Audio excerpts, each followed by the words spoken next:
Let's Talk Oconee is on the air. Come and get your news that is balanced and fair. It might hurt your feelings, but the facts don't care. LTO is on the air with local news that you have to know. Just pull up a chair and get ready to go.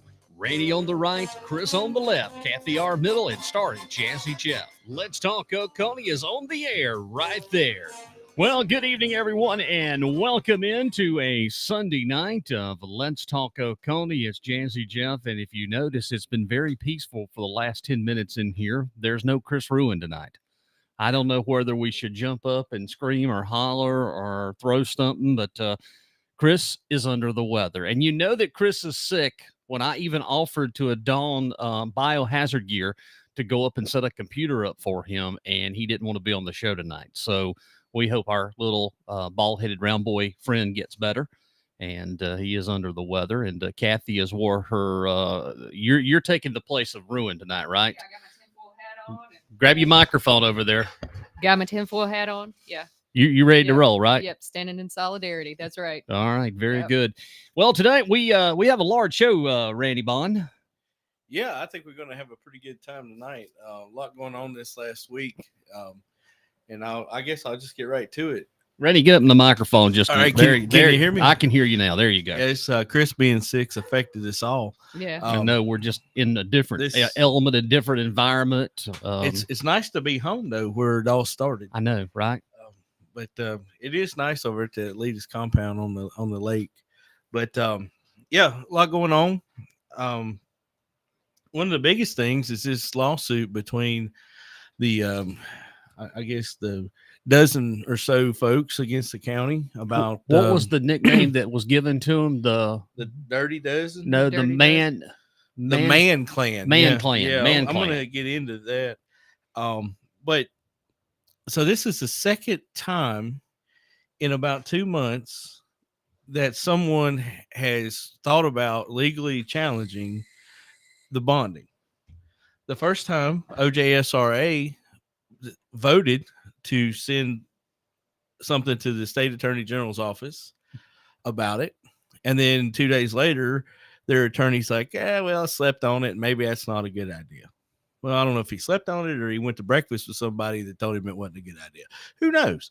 But then fast forward a couple weeks later, OJSRA says, hey, we're just going to turn this stuff over to the cities and let them call the governor's office or attorney general's office or whoever. Well, at the same time, it seems there's a group of concerned citizens that were feeling the same way and decided to go ahead and legally challenge this bond, which I think is good. What I don't understand, though, is why that the Journal wants to publicly scold folks for challenging this bond. It's like, what's the Journal got invested in it that makes them want to come out and like publicly scold the people that want to make sure they're doing right by our citizens. Does that make sense? Mm-hmm. It does. Yes. So the Journal says that everybody's going to benefit from the sewer project. How? That's what I want to know. How is that going to happen? I mean, the last time that special interests worked with the government to, create something good for everybody was civil rights, and everybody fought that too. Remember? You had the Dixiecrats fighting it down here in the South. Well, but you would think that if industry helped everybody in the county, all the people in Columbia, the country, would be benefiting from the drug trade that's happening here in South Carolina. But it's really only one or two people that are getting filthy rich down there. So I don't think that any industry that comes here is actually going to make every citizen in the county any better off. Well, the thing is they've got quite a bit of it done. So where are these people? Right. Where are these? Nobody's industries? lining up out the door to break they? it down to get in there. And Name names. Again, going back in a little bit in time, the reason that the first wave of sewer had to go is because they had this grand plan for the Golden Corners Commerce Park that, they had to have sewer and water to it in order to be able to market it for a business or industry. And now we're going on, I don't know, 20 something years. It seems, well, we are going on 20 something years or 10 plus years, whatever. Right. Nothing's happened. It's just still sitting down there. Finally, they're done. They're trying to grade it off to either get it ready. But again, we're still looking at maybe 5-10 more years down the road. Look, businesses are not knocking the door. Industry's not knocking the door to come to Fairplay, South Carolina. And it goes back to the same thing that we had to start years ago, building these speculative buildings. I remember a time that we would build a building and it would stay dormant for 5 or 6 years and nobody would come. And then when they got the building, they'd have to completely tear it down or reinvent the whole wheel again. So there's nothing coming in right now. You know, what is working is the other industrial parks. Mm-hmm. You know, industry is coming there. So and they're further from from 85. Right, yeah. So why not roll with that? That's what I don't get. Well, ask yourself this question: what does South Carolina deem is our industry base? Where is our industry base in Oconee County? And of course, our industry base is Highway 11 at the Technology Park, where you have Tri-County Tech, you have other businesses, plus you have the Career Center. You have the one almost across 123. You have Lift Tech. You have U.S. Engine Valve. You have 123. You have 28. That is the economic corridor of Oconee County. It's not Highway. It's not I-85. Yeah. Well, let's instead of talking about economic development, let's talk about this lawsuit. Mm-hmm. And this whole lawsuit hinges on protecting our citizens from a tyrannical government, taxation without representation, right? Kathy, you're not going to get to use Fairplay Sewer. No. And they're going to use money that they could have used to fix the sewer around your house. Yeah. That's failing. It has before. Yes. So you're not going to get any benefit from the sewer Mm-mm. authority for this. So that's a problem. The Journal says that the folks that are trying to stop this bond thing from going through are trying to stop a political win for the councilman during this election year. The fact is, and here's the thing: he shot himself in the foot a long time ago when he came to those council meetings and did those stump speeches in the beginning before he was even on council about how he was going to be so much more conservative and how they were doing things wrong. And then he comes out and the only budget that he got to participate in was $10 million larger than all the rest of the budgets in the last 15 years. Well, this coming budget's predicted to be 10 more million than last year. Right. So this lawsuit is not to stop that guy from winning. This is to protect the citizens from him making another bad decision. Yeah, I think going forward, it would be a good idea that there be a number written down, and beyond that number on a bond, that it needs to go to a referendum. I don't think that they should be able to bond, that amount without saying, "Hey guys, do y'all want to sign on for this for the next 20 years, 25 years?" This one's a 20-year bond, but I think they looked at, the possibility of 25 years. And give that to the people, to the voters, because that is a lot of money, folks. I mean, that's a lot of money to sign up for. Historically, Kathy, we have had the bonds like that when there was an issue, whether we're going to bond an exorbitant amount of money such as that. We have had that issue before, that we've had a bond, and I think it was over the school improvement. Now, this is going back 20 or 30 years ago. So, yes, we've had a bond. My question about the editorial and all this other stuff is that we've read the state statute or the state constitution. And I want you to get to, I want you to get to that, but then I want to add something to that. Right. So we've had bonding. That's what bonding is for, is to grow government growth. That's what you use bonding for. I don't sell personal bonds. I go get a loan from the bank if I want to make my business better. Right. Right. But bonding, municipal bonds, that's what that is. You've got two types: revenue-based bonds and general obligation bonds. General obligation bonds are given based on an area's ability to tax their citizens because they know they'll get their money back.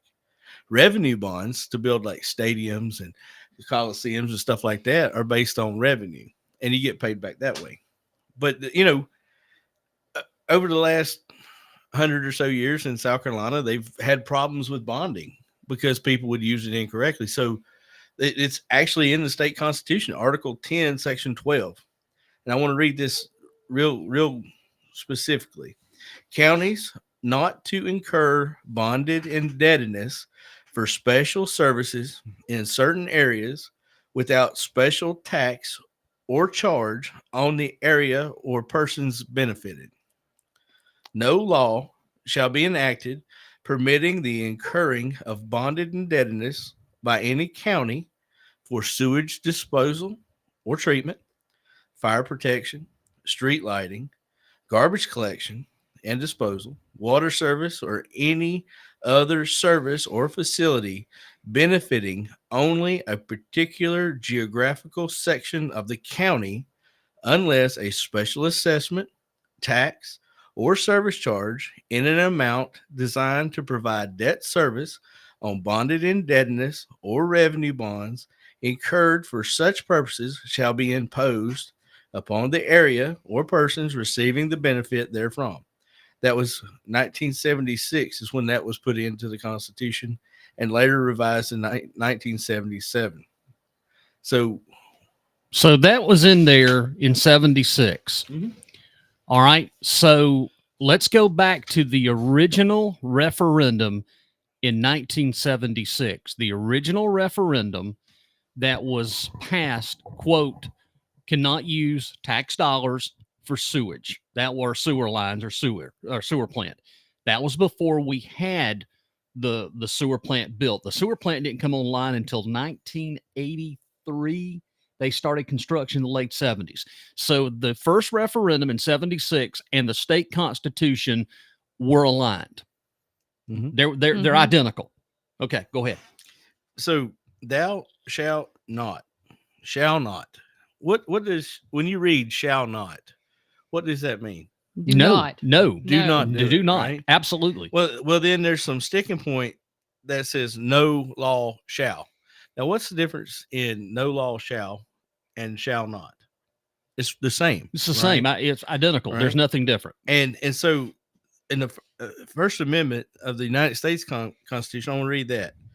Amendment 1, Congress shall make no law respecting an establishment of religion, or prohibiting the free exercise thereof, or abridging the freedom of speech, or the press, or the right of people to peacefully to assemble and to petition the government for redress of grievances. So,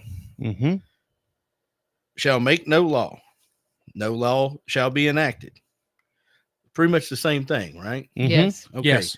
Well, we like to talk about the freedom of speech because no law shall be made to stop that. Well, no sewer should be made without the people in that area having to pay for it. The people that don't live there and won't benefit from it should not pay for it. That's as clear as it can get. All right. So now I want to fast forward real quickly to where we're at now. In 2012, referendum number 2.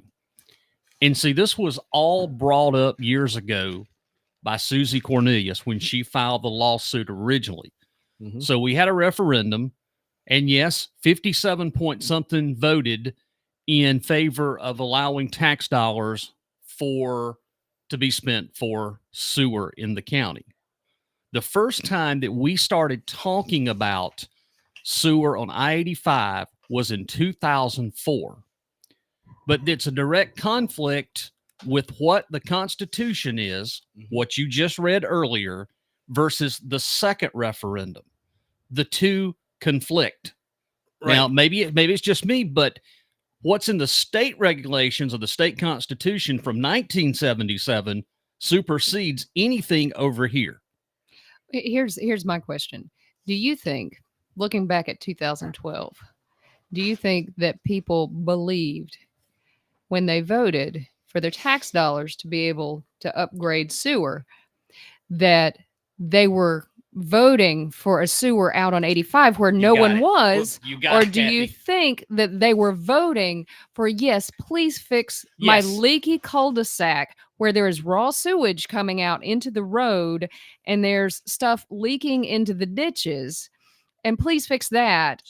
And people thought they were voting to get the broken sewer fixed. She got it. Well, it's very hard to find the actual question that was on the ballot. Oh, I sent it to y'all back then. No, I sent it to y'all. But she's right. But if you go to look for it, you can't really find it. I went to scvotes.gov. No, yeah, I found it. But what I found on scvotes.gov was the results of that question. The results. Yes. And if you take and break it down by precinct, the only precincts that voted yes to that were the ones that were affected by existing sewer because they had problems. Right. Now, if this referendum that was taken in 2012 was actually for the expansion of sewer to fair play, why is it that 12 years later we're just now deciding to do it? Why wouldn't they have started it 2 years after the referendum? Can I say this? The original plan for sewer down there was not running lines. Mm-hmm. The original plan was actually to build a plant down there. That was the original. That was the complete original goal, was we're going to build a sewer plant down there just to service that area. It wasn't to run the lines all the way back up to the existing sewer facility back at Connor Ross over here in Return Community. They were going to build a sewer plant. So like I said, this thing has morphed since 2004. It has morphed more times than I've probably changed my underwear. Right. Well, I just keep going back to those editorials and after, they said in there once it's built, more industry will come. Well, what industry? Who's it going to be? Name names. Are they standing in line? No. I'm all for fee in lieu of. Industry wants to come to Golden Corners Commerce Park. Let them pay to fix the infrastructure they need, and then if people pile into it, they can get discounts and credits down the road. But to build it just because we think that they'll come, and then it says here jobs will be created. We hope by the thousands. Again, hope. And then it says high-paying technical and industrial jobs that will give people from Westminster, Walhalla, Seneca, Long Creek, Mountain Rest, and Salem a chance at a better life than the one they have today. I mean, really, what industry is going to come here to change? That's going to be life-changing. Well, and here's the thing. What makes you think people are so unhappy with their lives? Now, we had some back and forth on our page last night, and I can tell you in my situation, and people like me in our county, we need services, specific services that our county doesn't have, that your sewer's not going to bring, that it's not going to help us. But as far as everyone else, what makes you think they're unhappy with their lives here? They choose to live here. Mm-hmm. People choose to move here. And a lot of times are trying to get away from hustle and bustle and big city stuff.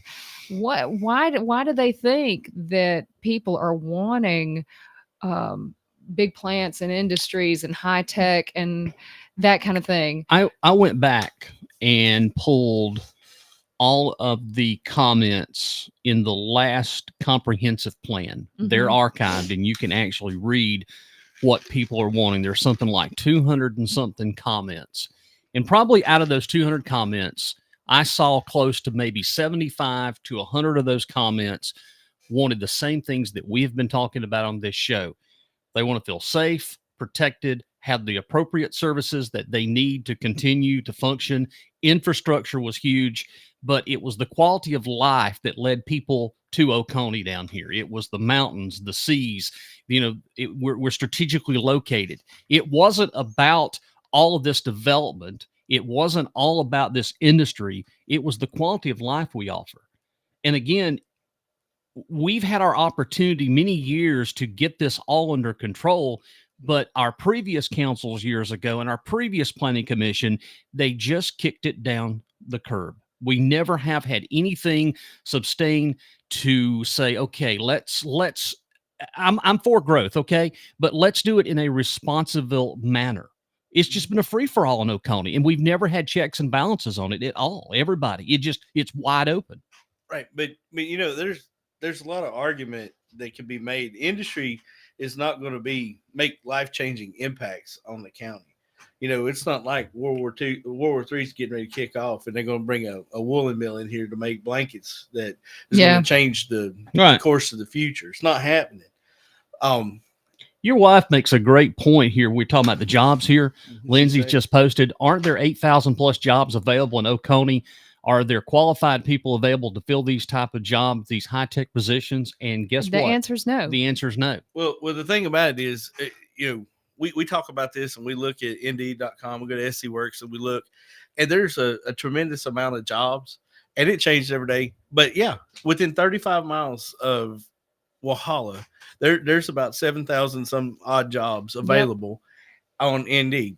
And then if you change the metrics around and you look at jobs paying over $55,000 a year, there's 1,500 jobs that are available right now. Now, you take those jobs require some type of technical skill or training, and you're not going to find any factory, any industry that's going to pay $40 an hour for unskilled labor. Nope. Unskilled labor is not worth it, because by the time you pay an unskilled person $40 an hour for 30 years, you could have just bought a daggone robot to do that.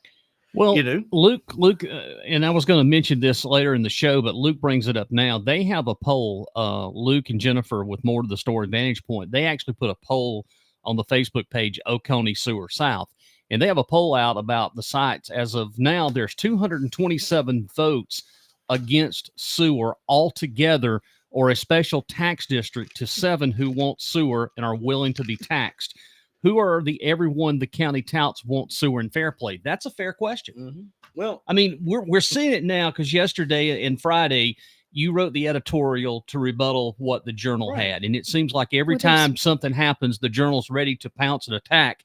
But yet they made an effort to come upon our page. Right. They wrote to us on our page and started the stuff that they've been notoriously for years doing when they want to get their way about something. Right. Well, I guess that it was a little unfair of me to write that and then go quiet for 24 hours. No, you didn't bother me. But no. I went camping and froze to death this weekend. So I'm just getting back. And Jeff, you had told me that one of the rebuttals was, they're like, well, where was Randy Bond and Jim Mann in 2012 during this referendum? Right. Well, I put some thought in that on the way down here, and I was, depending on what part of 2012, I was either coming back from Iraq off of deployment, or I was going to England to serve the country in another capacity.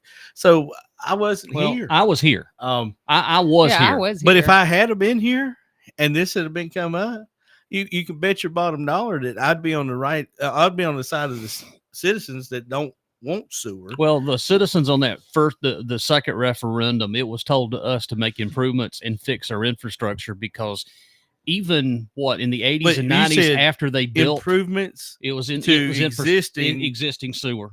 Yeah, sewer. It was not about expanding. They had people at the polls, from what I to try to explain the question, so that people would know how they wanted to vote. And as a matter of fact, I think Susie Cornelius, who had done the lawsuit, actually helped with that. And I think I even read an article. I'll have to see if I can find that and post it. So here again, it almost seems like people were misled with that vote. Right. Oh yeah.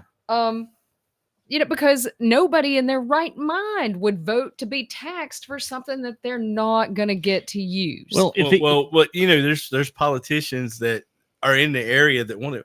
Well, what about the greater good?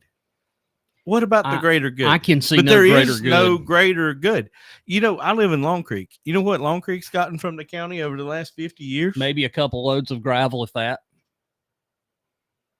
crickets. That's what they've got. Well, I say maybe one or two loads of gravel. I've talked to some folks and up there. And remember when we did the Apple Festival, there was that guy that was at the booth beside us. Mm-hmm. I had a conversation with him, and he's like, we don't. People in Long Creek, they don't get involved with county government because they know they're not going to get anything from the county.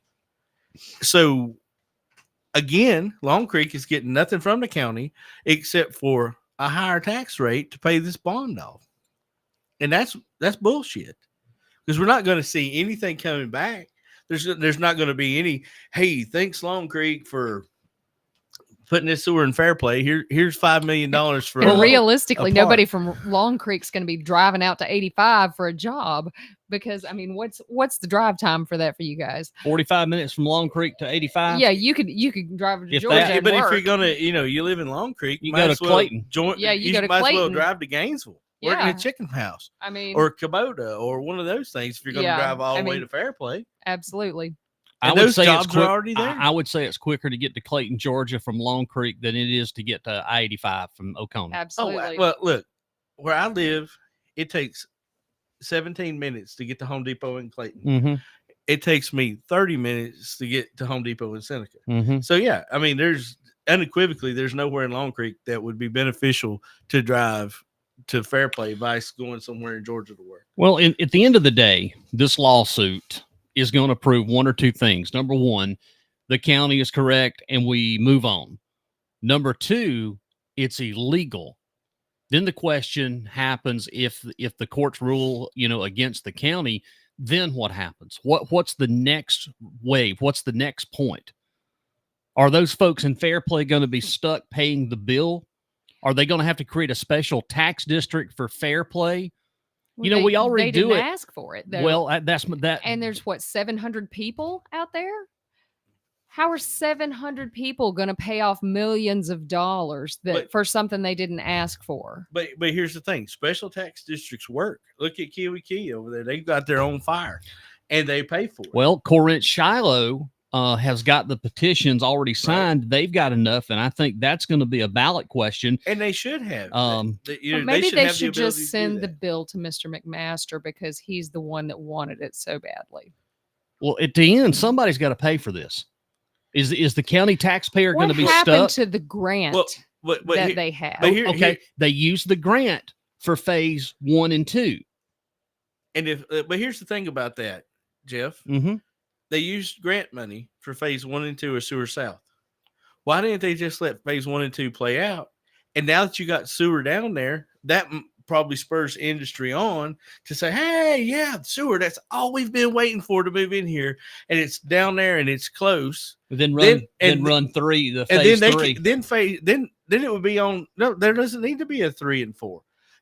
The company says, yes, we want to be here. We want to do this. But why? And for fee and lieu, of just like but that. We had the money already. We didn't have to take a bond. $25 million was taken for absolutely no reason at all. Exactly. We didn't have any reason to take this bond. None. We had the money flush with cash. We had the money in the rainy day fund to pay for everything already ready to roll.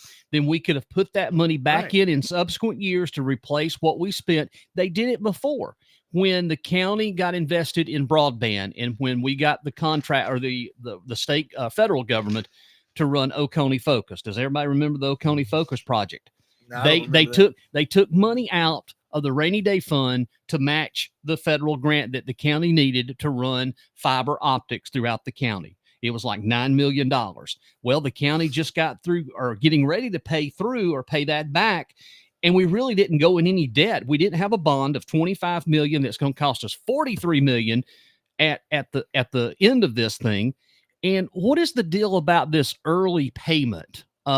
We got chastised for something in the paper. They said that they said that this was Amanda Brock. Pay it back. And I swear someone asked about returning the money, and she said no, that was not a possibility, that the leftovers would be used for other capital projects. Right. Well, in an email that she wrote back as Luke, and I'll credit Luke with this, Luke sent a bunch of questions.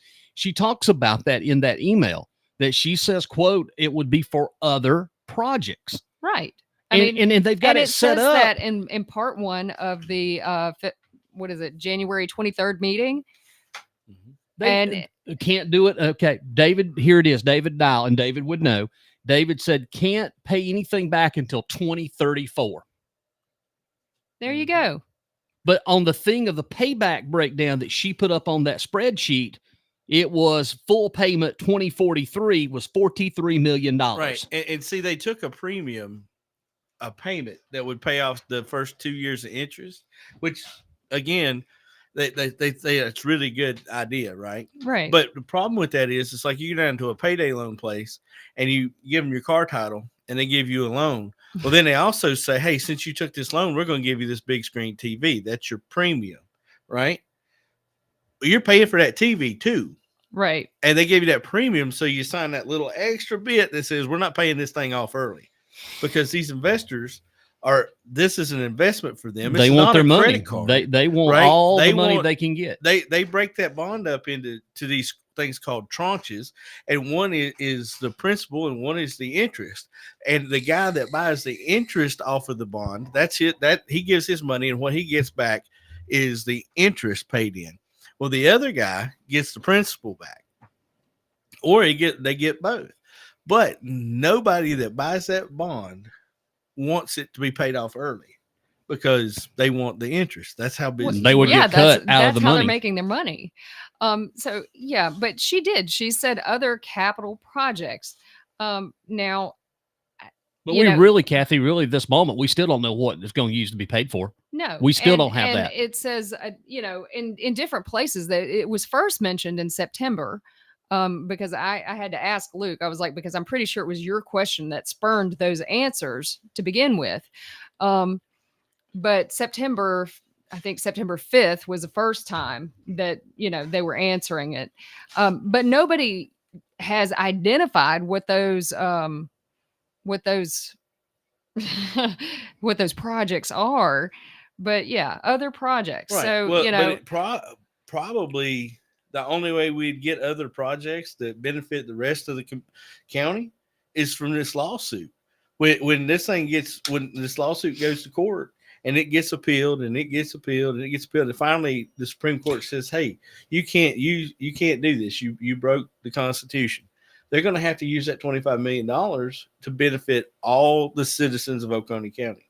Yeah, I'm just wondering if they're going to go back and look at 2012 and say that our referendum wasn't. Well, I've said that. That's the same question I have because again, we've read what it says, and if you go back and you put the 2012, you put it side by side. This right here is the supreme. Anything the state. This is the law. This here is an advisory referendum, yes or no. They take it under advisement. So they passed it. It conflicts with each other. The problem is to change the Constitution, the legislation has to pass that amendment to the Constitution and the governor has to sign it. Right. A 50% majority vote in Oconee County can't change the Constitution for Oconee County. That's right. It is what it is. So, well, back to the debt service part of this, we had bonds. The county had some bonds that were paying for other things that were getting ready to be paid off. Mm-hmm. And the council chairman and his folks are like, well, it's not really going to be that big a hit to our pocketbook because eventually the debt that we did have is going to fall off. And so it'll be just like nothing had happened. Well, it would have been really nice that debt had fallen off and we had this extra cash that you could lower the millage or you could build community centers or you could fix the roads or something like that with. Instead, we're going to keep on paying for this shit pipe to nowhere. And hopefully the Man Clan and his dirty dozen are going to stop that from happening and save the citizens of Oconee County a considerable amount of money. Why do you think that the chairman himself and everybody around that organization, why do you think they're on the attack mode about this? Because they're scared. They know that they got caught. They know what they did was. But then let me ask this question hypothetically here. Okay, so they executed it. They went to New York. Who was a part of that trip to New York? There was two other people, right? Mm-hmm. But who is the one that is responsible for making sure that the county is legal in any of their fairs? But you would think that would be the county attorney. Okay. Then did the county attorney go to work for the law offices that went to New York to help get the bond? No, that's not correct, Jim. It's not. He did not go to work for them. He accepted a partnership, a piece of their business. That's not just working for them. That's a big deal. That's becoming them. They said, "Here, you did such a great job for us. Here's a third of our business. Thank you very much." Yeah. How much is a partnership worth these days? He bought in $43 million. That's what it costs the taxpayers. Yep. So you help your county that you're supposed to be legally representing. And then you take a fly trip up there. The taxpayers pay for it. They stay in one of those little Motel 6s. And then you come back, and then the county's got cash. We're flush with cash. Then your attorney that is supposed to be representing you becomes a partner. Did he just call him an attorney? A partner in the law firm of the firm who helped Oconee County get the bond in the first place. I mean, it wasn't that doesn't seem wrong or legal. That doesn't seem wrong at all. Well, and since he's an attorney and he was dealing with attorneys, I'm sure that it's legal. But just because you can do something doesn't mean that you should. It wasn't even like you waited like a year until it all come out. It was like, hey, we're back from New York. I quit. I'm out of here. Get me some of these GQ glasses. When they came back in September. And then he announced his resignation in December. It wasn't even that. No. Yeah. I mean, it was earlier than that. It was quick. It was quick.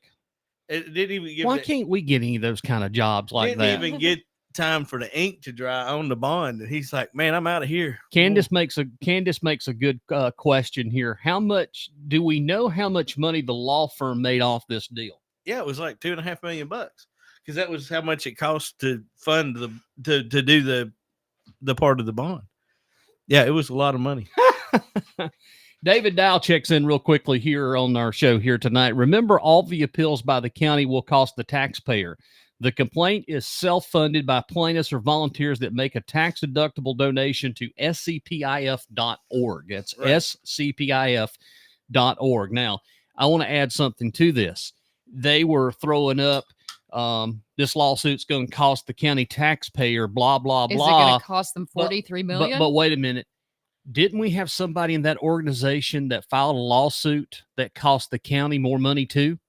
Do you not remember the school district of Oconee County versus or Perry Smith versus the school district of Oconee County? And did that not take up taxpayer dollars? Oh, absolutely. Okay. But let's talk about the lawsuits that Chairman Durham found himself in with SLED in the state attorney general office that took him out from being able to represent District 2 for almost a year.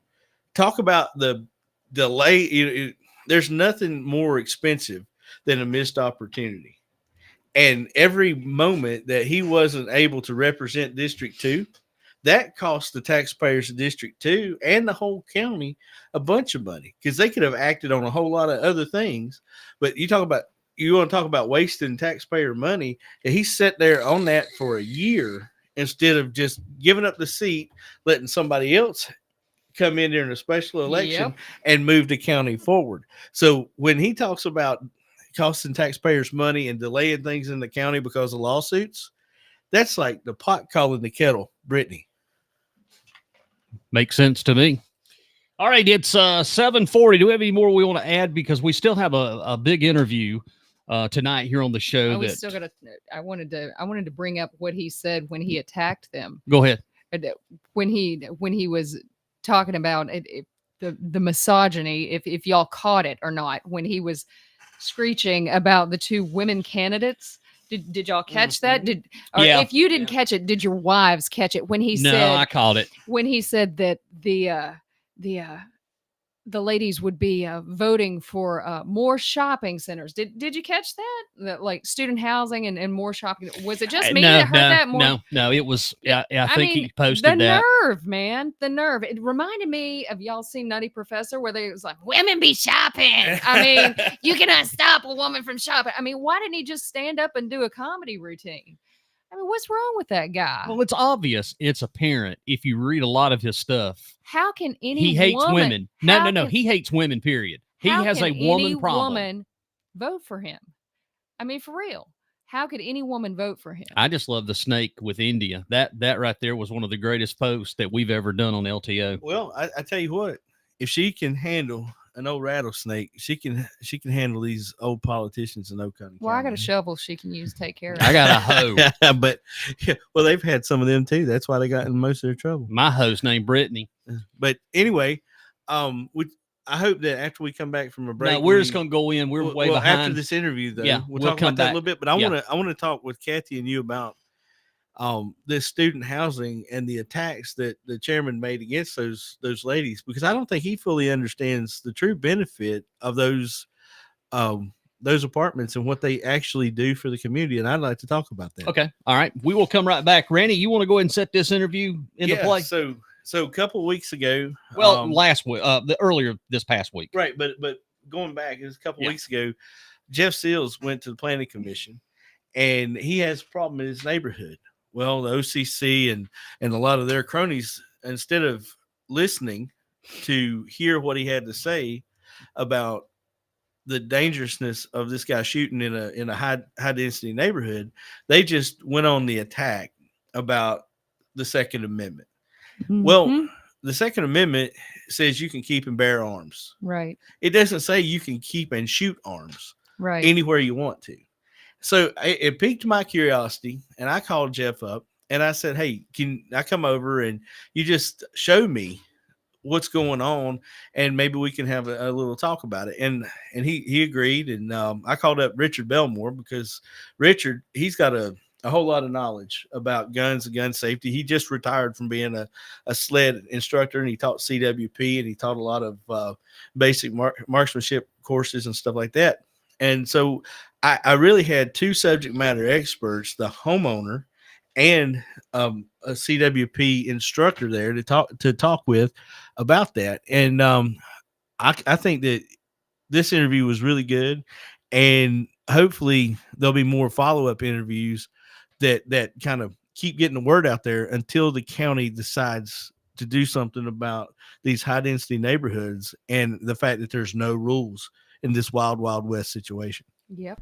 This is Randy Bond with Let's Talk Oconee, and today I'm doing a special interview with Jeff Seals out here on his back porch. I brought with me Richard Belmore, who's an expert in the field of gun safety.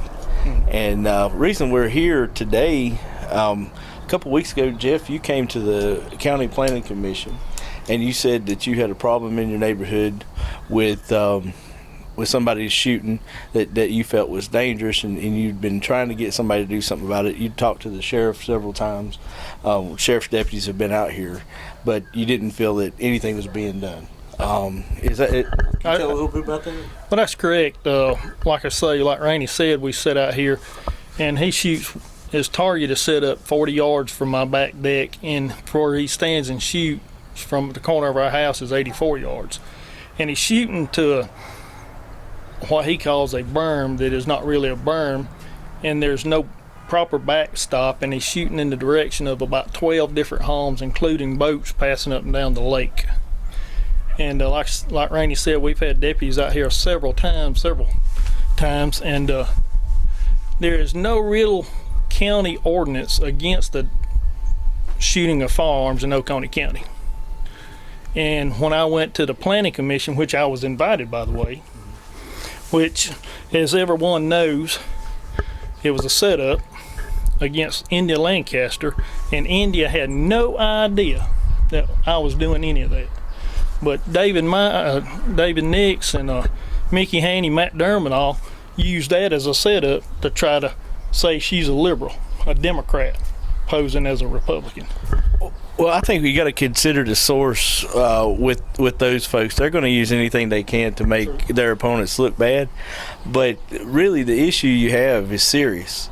It's not a Second Amendment issue. It's a public safety issue. And in a small community like yours, where there's 12 different houses within 100 yards of each other in any direction, there's no safe place to be shooting here. And because it is outside of a city limits, there are no rules that help you engage as a neighbor. That's true. So, Richard, you've been here for a little bit and got a kind of a tour. Mm-hmm. What are your thoughts on the situation?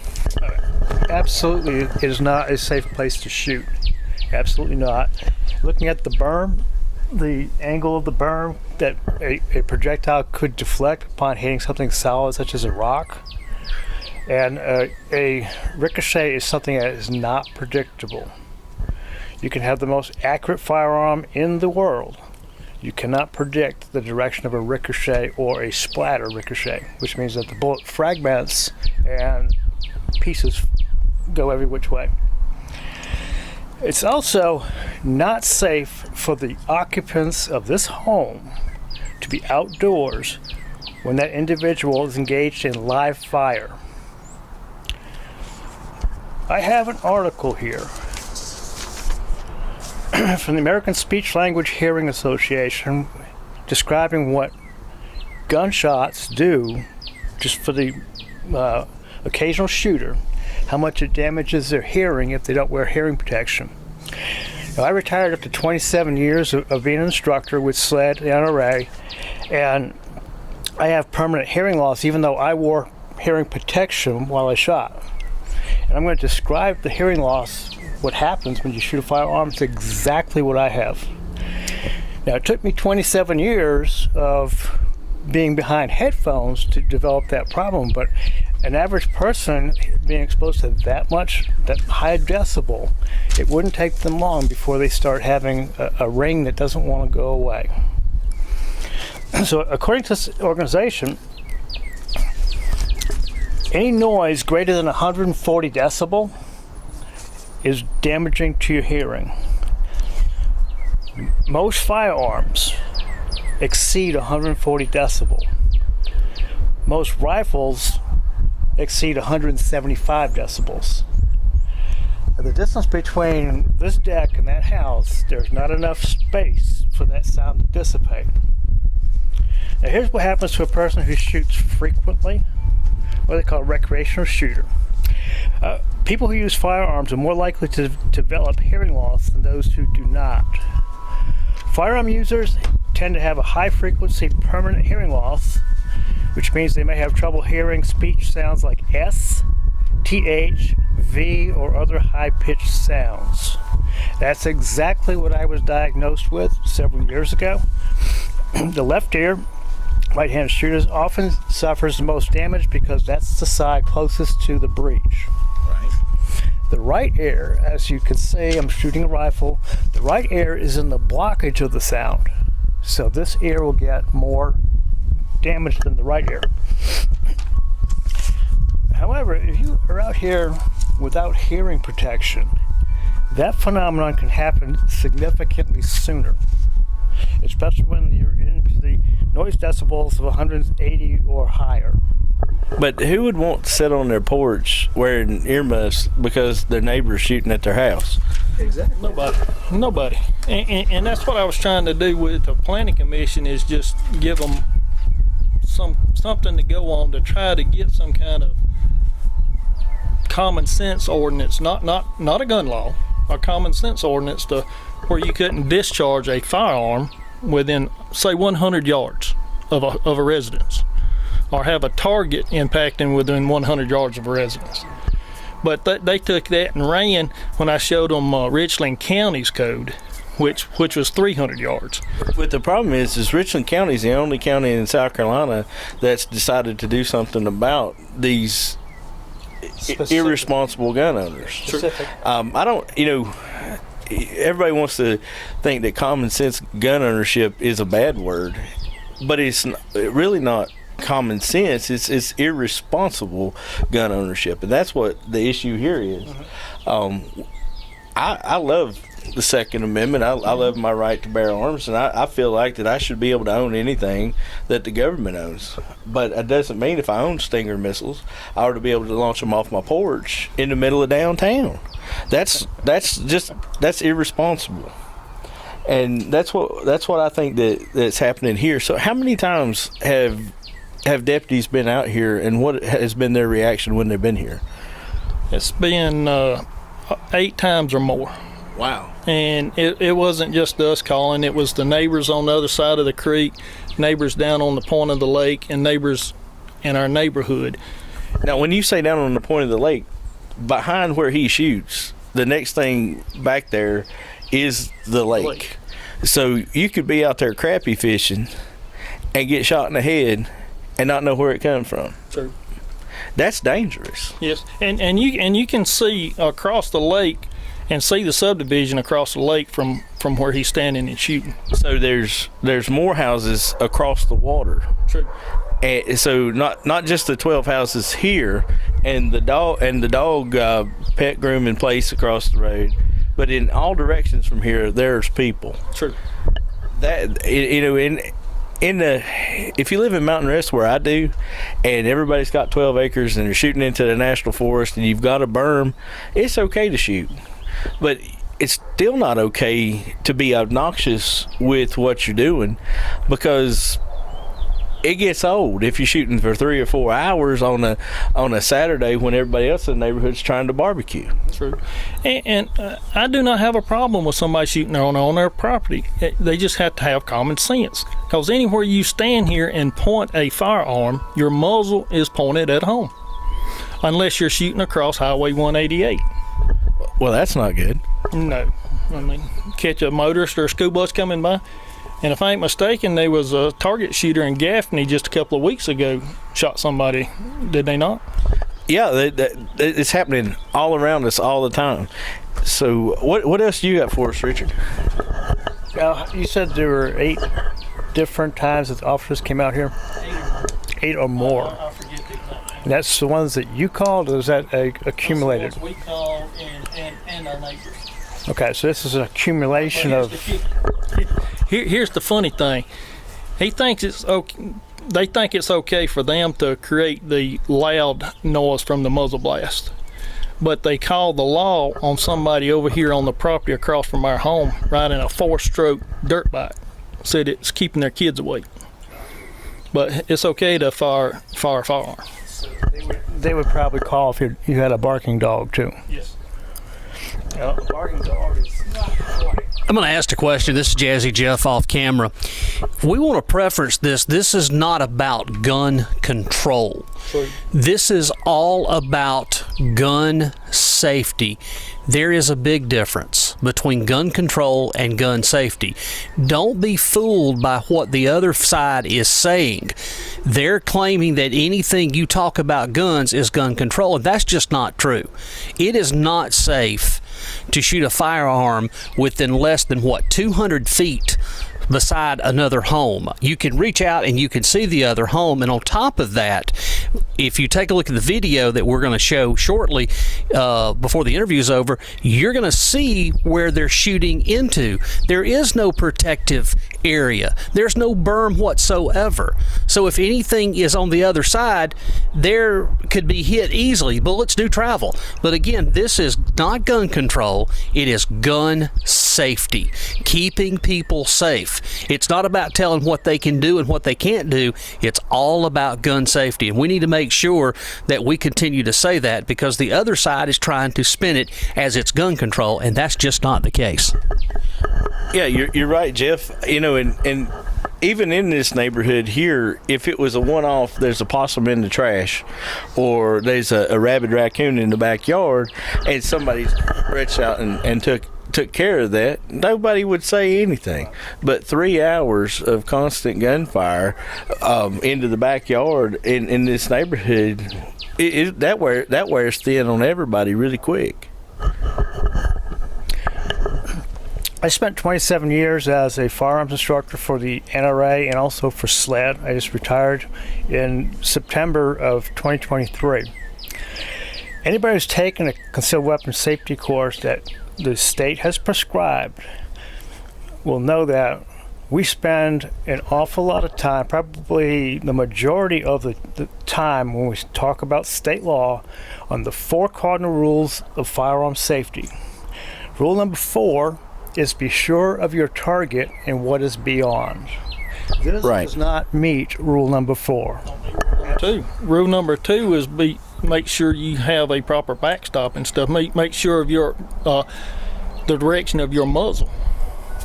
Well, that's not a different set of. If you look at the cardinal rules of firearm safety, there are actually 4. Yeah, you got. And assume every weapon is loaded. Treat, never, keep. Muzzle point in safe direction. Be sure you target what is beyond, and never place your finger on the trigger till you're ready to fire. That does not constitute a safe direction either. No. So 3 out of the 4 cardinal rules of gun safety are not being upheld when this guy comes outside. Right. And you know, some people are like, we could have a good step down this path toward gun safety if everybody, every student in the school at some point took hunter safety. Mm-hmm. A lot of people think that the hunter safety course is a good course, and I tend to agree. Mm-hmm. One of the things about it, though, is SLED wants $30 per student for it. Mm-hmm. Now, I'm sure that if one of the agriculture teachers or somebody that likes to shoot at school went and got certified as an instructor, the price would significantly change because they're not paying that teacher twice. I think that'd be a good idea. Teaching our youth about guns and about weapons would alleviate a lot of the irresponsibility that we face. Absolutely. And somewhere around the year 2010, the NRA launched a program to bring gun safety classes into schools. They were looking for certified shooting ranges to hold these events. So I'm in Oconee County. My range is certified by the NRA and by National Shooting Sports Foundation. So we signed up. Several counties throughout the upstate signed on to it. Oconee County School District said no. Really? Said no. Why? They didn't give us a conclusive answer. Well, I think that's worth a follow-up. But our neighboring county signed on. Right. Well, Pickens County signed on, but Oconee did not. So we don't want to take a whole lot of your day, Jeff. But is there anything else you'd like to say before we take off? No, I mean, like Jeff was saying, it's not about the Second Amendment. It's about gun safety. Right. It's a totally different ordinance. I mean, we're just trying to. We've got people moving here from California, New Jersey, Chicago, New York that has never ever been able to own a firearm, and so they get down here and they say, "Well, I own an acre, half acre of land. I can own a gun now, so I'm gonna go in my yard and shoot it." And they've never had any training. And that's what I'm advocate for, is safety. I mean, and I think I've talked to some people, and since the constitutional carry has come about, they're working somehow in some way to get safety courses now with the CWP people to teach. Yeah, the state is offering free classes in every county at some specific date. But they haven't got the funding for that yet, I understand. But it's coming in the future. They're probably going to be using the DNR. DNR's been doing, very recently, they call it a basic safety course, and they call it a pre-CWP course for people who came from somewhere else where firearm ownership was restrictive or prohibited. They come to a state where we have a very generous allowance for firearms and a generous acceptance of firearms, but those people are just as dangerous as people who have never driven a car, and you hand them a set of keys. They're more dangerous, or as dangerous as the people who can't read our language, and we're not in a bilingual state, and you give them a set of keys. They don't know what the word speed limit means necessarily, or stop. I went to Canada one time. I didn't know what arrête meant. I went through 3 of them. Well, but like I said, we do need to wrap it up. This has not been about the Second Amendment right to keep and bear arms. This is about public safety. This is about being nice to your neighbors. This is about being able to get along with the folks in your neighborhood. And with more and more people moving in here from more and more different places, we're going to have more and more conflict. And unless the county council does act to create a mechanism to communicate to the public what needs to happen, this is going to become more and more commonplace, and eventually somebody's going to get hurt. And that's why we're excited to make sure that we're bringing this to the council. So with that, we'll wrap it up. Jeff's going to take some video of the property so we can use that, and we'll move on. So Jeff, we're done. We good? Yep. All right. Well, first thing I want to do is say thank you to Jeff Seals and his wife for allowing us to come out there and do the interview. And the second thing, I want to say thank you to Richard. He added so much value to that conversation. And I think as time moves forward, there's a lot more conversation needs to be had about gun safety in these high density neighborhoods. But that's going to lead into more and more issues in these high density neighborhoods. But I just don't know what is the right step for building the 1,000 unit subdivisions and not having an HOA that has ordinances or some sort of rules that people can follow. And that's what happens when you build them out here in the country and say no HOA. Well, there's no rules and there's no laws. So we have all this conflict. And it's definitely an unsafe situation out there. I feel for those folks. And I hope the county will listen and do something to help them out. Well, I'm already saying I don't believe it's going to happen because they couldn't even formulate what they wanted to do in the last planning commission. I mean, if it took them 3 years to get a junkyard ordinance, God help us getting some sort of development standards. Well, I've got plenty of time to keep talking. It's kind of on the state too, because the way they wrote this law and passed this, it's thrown everything back onto counties and municipalities to define how people will be allowed to do this, and even neighborhoods, like you said, HOAs and that kind of thing. And to me, it's, and here again, people like to say stuff, but I believe in the Second Amendment. Just don't let the liberal fool you. There are things that will bite and eat you around here, not to mention scary people. So yeah, the thing is you're not going to know when you're playing Yosemite Sam here, and you're not going to know from place to place where you're going what the rules are.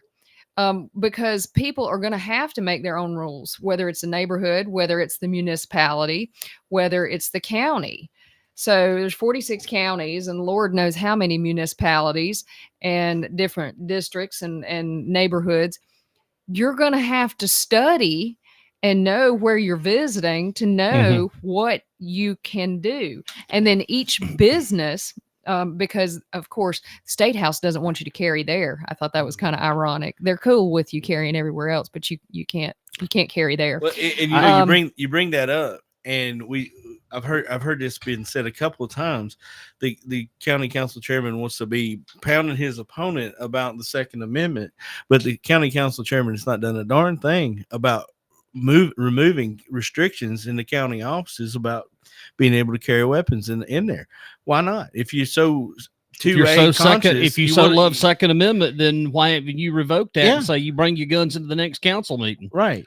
There's reasons that guns don't belong in places. Yeah. And that's just all there's to it. I want to add to this, and Sean has posted this, and I was going to bring this up in tonight's show. We've talked about this previously with the gun range up in Salem. That gun range apparently is no more. The property has been sold. Right. Scott Durham, who owned the property along with Matt and his son, they sold the property, I believe it was earlier this past week. And according to the new owners, that they're going to take the property in a different direction. My thoughts and hopes are that they'll put a 26-acre mobile home park on it with about 3 different goats and some chickens and live life to the fullest. Wow. Well, you never know what's going to happen, but again, I feel like that situation shouldn't have happened. Nope. With between the gun range owner and its neighbors, if the county would have been in a situation to protect all its citizens from that thing happening. And it doesn't take much, just a few ordinances to make sure that the county makes good decisions. And that's what happened. The county was not able to make a decision because there was no precedent for it, and it caused a lot of trouble. It did. But I'm glad that situation's over for everybody, and I really hope that it's not a transgender naked pickleball, resort going in there. But if it is, me and Chris will be up there to do a segment. I figured you would. Are you ready, Bond? Sure. What you got? There's a reason I'm playing the People's Court theme. Yeah, good old Judge Wapner. Well, Thursday night was the Republican get-together. The Republican Party had their meeting Thursday night, and, according to some, I thought we were going to have a hanging by fire in the midnight hour. Well, Rannie, would you like to have a first shot at this story here? I don't know where to start. Well, I can make it easy for you.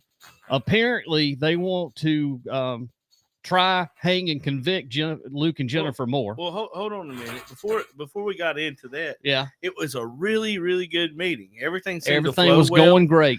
Everything was going well. Then then we had a resolution that can come up. This resolution comes up just about every year in the Oconee County Republican Party. The marijuana is bad bill. Yeah. And it's this resolution always comes up. It's the third time I've seen it, and third time that, I think that actually we've approved it at least one out of 3 times that, medical marijuana shouldn't be available.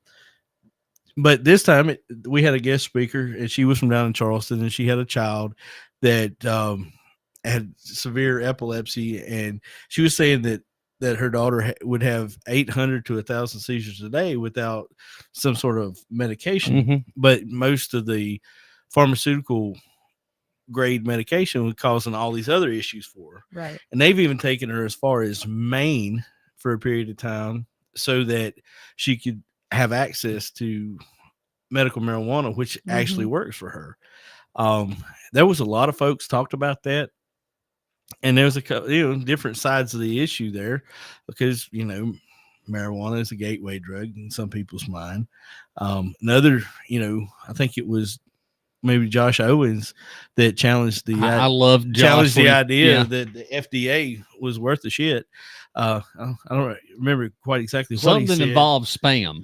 But yeah, he said that, you can't trust anything the FDA says. And the FDA doesn't want medical marijuana because, they can't regulate it well. But if they would regulate it, then everybody would know what they're getting. So anyways, that happened, and the resolution failed. We're not going to send a resolution to the State House saying we're against the Compassionate Care Act because, most people in the room are not against it. County council meetings would be a lot more civil if we had a more Willie Nelson approach. They would. So then we get down there to the new business and old business. We'll get an old business.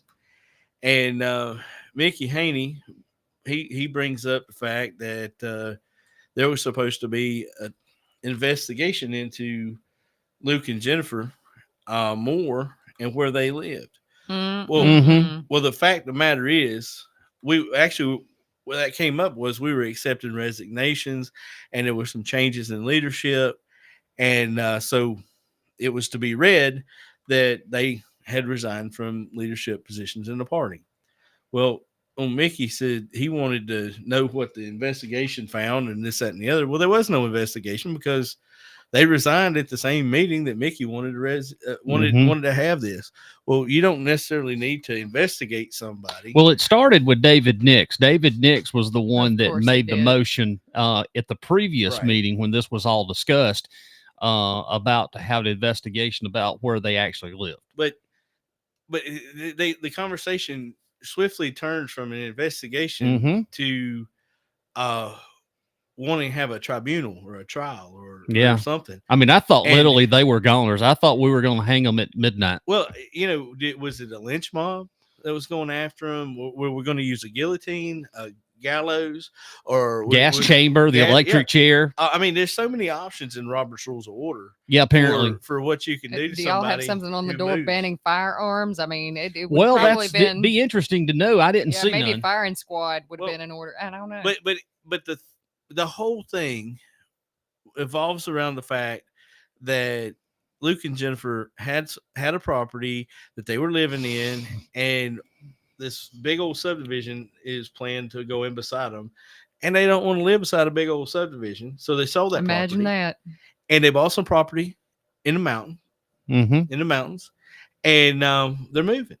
So, but there's a period of time when you're still have obligations for the people in the area that you want to be there for, you represent them, and a period of time from the time you go under contract for the house, sell the house, and move to changing your voter registration. Well, the OCC extremist element in the OCRP are trying to find out exactly where they move, what they're doing. I mean, probably flying drones and stuff. That's called stalking. But they wanted to. Really what it is when Luke and Jennifer made a post on Facebook a couple months ago that they were moving to the mountains and probably going to run for some sort of public office. The OCC now knows that they've moved to Mountain Rest and are probably gearing up to challenge Durham at some point. Now, that scares them because they know that Luke is a much smarter guy than Matt. And Luke's got a bigger following than Matt. And they know that, they're really scared of India, but in 4 years, when Matt tries to come back and unseat India, they're going to have to deal with Luke too. So they're scared, and I can get it, but there's no reason to have a Republican military style tribunal over it. Well, that's what they wanted. That's just the weirdest thing. But that ain't all. But that's extreme. That's extremist stuff. Well, I mean, now let's move forward towards the end of the meeting. What did David Nix do? Oh, he tried to challenge the fact that Jeff had been voted in as District 3 district representative. District director. Let me just point out, because I talked to people from, they don't do this in other parties, right? Well, this weird, forgive my language, this weird ass stuff does not go on in other parties. But this is the craziest, the best part of it doesn't happen. Of this thing. And y'all feel free to correct me if I'm wrong, but this does not happen in other parties. They're not doing this stuff. Y'all are the only people that are having this problem, and it's because y'all got those guys still in there. Yeah. Well, what was the funniest thing, Rannie? So the funniest part was during this District 3 selection. Yeah. David Nix wanted to challenge that. Now, he ain't even part of District 3. Nope. But he wanted to challenge that, saying that not everybody in District 3 was notified that there was an election going on. Well, so he walked over to Mr. John Wagner, who orchestrated the... He was the one. He's the one that put together the vote for District 3. Yep. And he said, I sent it out to everybody in District 3. And, everybody came back. I didn't get it. Well, here's the thing. Don Mize raised his hand. I didn't get it. Well, Don Mize is not even eligible to have a leadership position in the Republican Party because he's on the county council. If that wasn't the case, to be included. Right. Well, so the thing about it is, if he wants to resign, I will resign my position as District 3 director, and he can resign council, and I will let him have District 3 for the Republican Party, and then I'll go run for the council seat. I think that's a fair trade.